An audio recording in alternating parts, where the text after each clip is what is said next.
In this video, I'll show you how to download songs using Google Chrome on your phone for free. The first thing you need to do is open Google Chrome on your phone and go to the official Pixabay website. I'll leave the direct link in the video description so you can access it quickly and safely.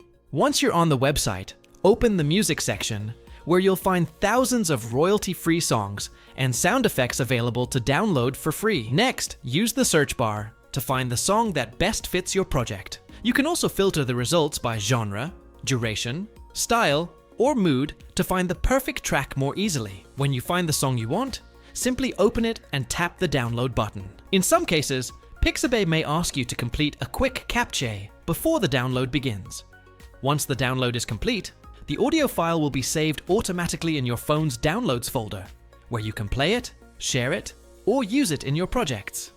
Before using any song, it's always a good idea to review Pixabay's license and usage terms to make sure you're using the music correctly. And that's it. That's how easy it is to download free songs from Pixabay using Google Chrome on your phone. If this video helped you, don't forget to subscribe and leave a like for more step-by-step tutorials.